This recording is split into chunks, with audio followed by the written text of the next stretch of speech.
Halo, Assalamualaikum warahmatullahi wabarakatuh. Saya Rafefa Asilafadia dari Program Studi Statistika FMIPA Universitas Riau Angkatan 2023 ingin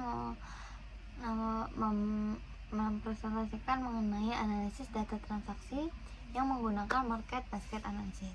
Nah, yang dimana latar belakang dari analisis ini adalah karena melimpahnya data transaksi pada sektor retail dan perdagangan yang mendorong perlunya analisis yang mampu mengungkapkan pola pembelian konsumen secara lebih mendalam. Nah, di sini market basket analysis menjadi penting karena mampu menemukan keterikatan antar produk yang sering dibeli bersamaan melalui algoritma asosiasi seperti a priori, sehingga dapat dimanfaatkan untuk strategi pemasaran, pengelolaan stok, penataan produk, hingga pembuatan promosi bundling. Nah, berbagai penelitian juga menunjukkan bahwa MBA efektif diterapkan pada bisnis kecil hingga besar, baik offline maupun online, sehingga analisis ini relevan untuk membantu pengambilan keputusan berbasis data. Lalu untuk metodologi yang digunakan sendiri adalah kami menggunakan pendekatan kuantitatif dengan metode market basket analysis untuk mengungkapkan pola keterkaitan produk, yang dimana data transaksi ini diproses melalui pembersihan dan transformasi menjadi list of transaction. Nah, seperti yang disebutkan pada latar belakang tadi, analisis yang dilakukan menggunakan algoritma a priori berdasarkan nilai support dan confidence. Nah, untuk evaluasi kekuatan aturan sendiri menggunakan metric support, confidence, dan lift. Nah, di mana analisis ini dilakukan pada program Python di Google Colab dengan pustaka Pandas dan MLXten.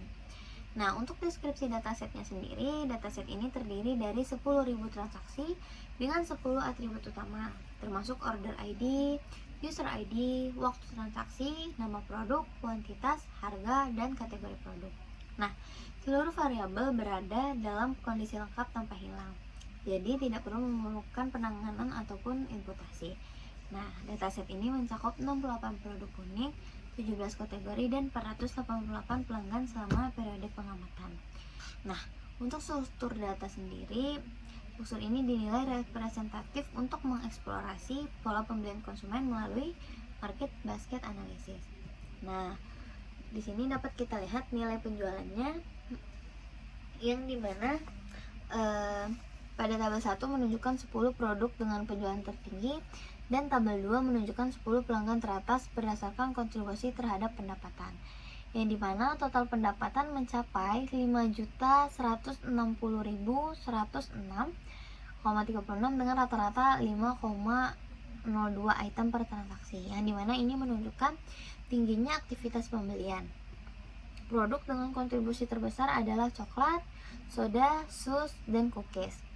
Analisis pelanggan juga mengungkapkan adanya high value customer, yang dimana satu pelanggan menyumbang hingga 0,66% dari total pendapatan, sehingga ini penting untuk dipertimbangkan untuk memilih strategi penjualan.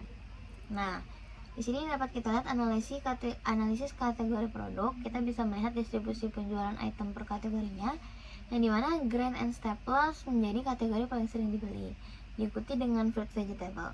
Nah, untuk bakery, household, beverage, dairy, dan eggs, dan elektronik, walaupun tidak sebanyak dua kategori sebelumnya, akan tetapi juga memiliki kontribusi yang besar.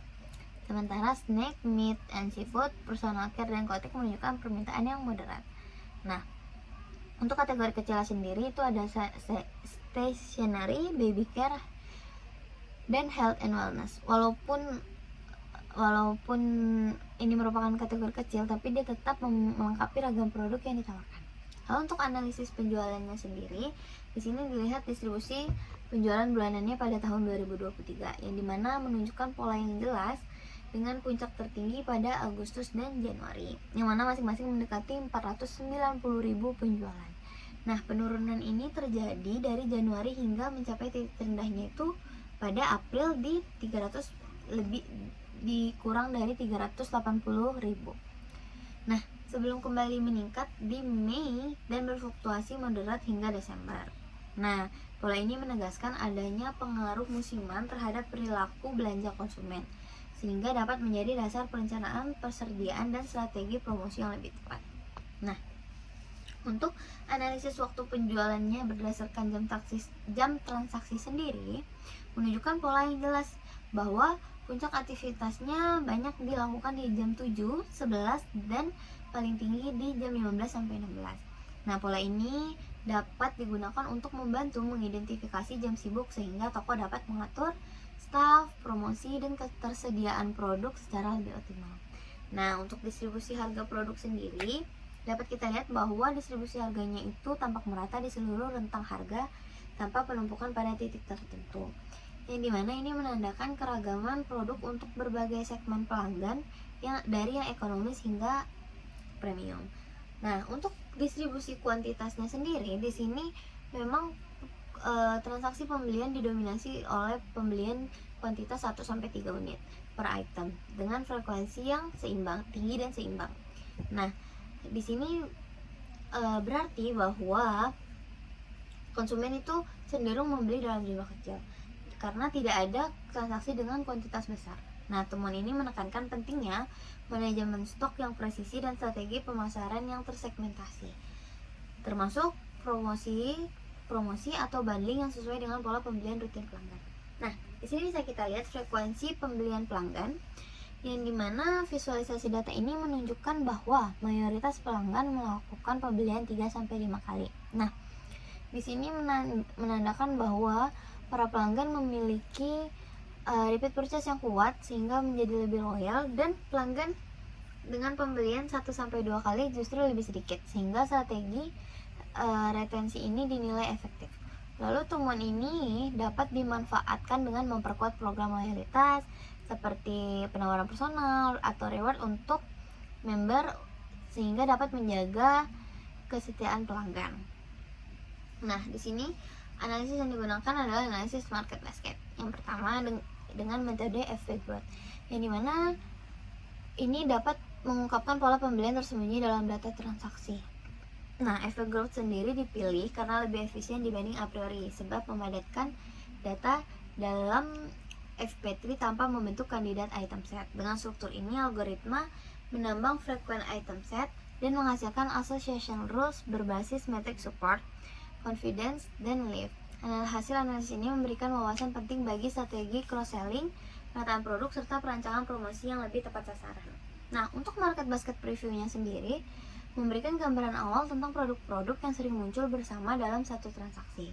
Nah, analisis ini membantu memahami pola pembelian konsumen dan hubungan antar item, sehingga toko dapat mengoptimalkan penempatan produk, membuat paket promosi, mengelola inventory dengan lebih tepat, serta merancang strategi pemasaran yang lebih efektif untuk meningkatkan penjualan silang.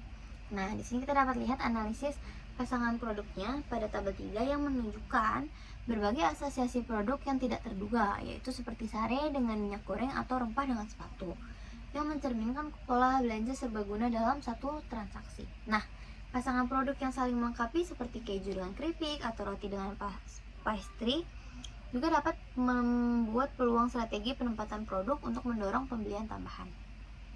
Nah, untuk item populer sendiri dan asosiasi tingkat produknya, tabel 4 menunjukkan bahwa susu, makanan bayi, dan pastry menjadi produk paling sering dibeli dan berperan sebagai penarik pelanggan.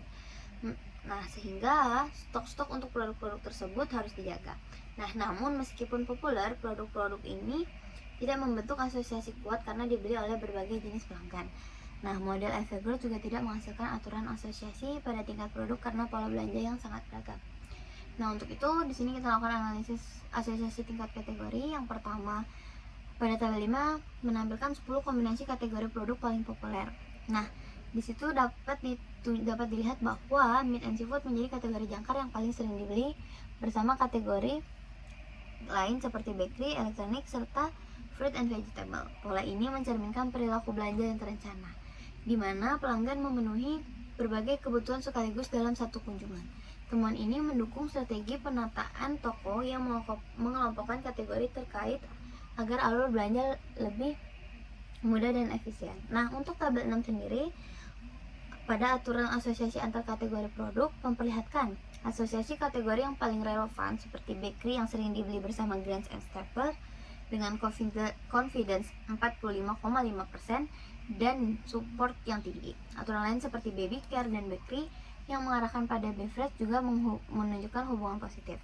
Temuan ini memberi peluang untuk penataan rak dan promosi silang yang lebih efektif. Secara keseluruhan, analisis kategori berhasil mengungkapkan pola komplementer yang dapat dimanfaatkan untuk optimasi tata letak dan strategi pemasaran. Nah, yang dimana dari analisis ini didapatkan kesimpulan bahwa penelitian ini menunjukkan bahwa market basket analisis mampu memberikan wawasan strategis dari data transaksi retail, yang dimana melalui algoritma a priori dan FP Growth ditemukan produk populer, pelanggan bernilai tinggi, serta asosiasi antar kategori yang bisa dimanfaatkan untuk promosi silang dan penataan produk. Nah, analisis waktu dan frekuensi pembelian juga mengungkapkan pola belanja yang konsisten dan berulang. Nah, secara keseluruhan, MBA terbukti bermanfaat tidak hanya secara akademis, tetapi juga secara praktis dalam peningkatan penjualan, merancang promosi, serta mengoptimalkan inventory dan loyalitas pelanggan. Nah, sampai sini yang dapat saya sampaikan. Semoga dapat bermanfaat. Mohon maaf apabila ada kesalahan. Wassalamualaikum warahmatullahi wabarakatuh. Thank you. Bye-bye.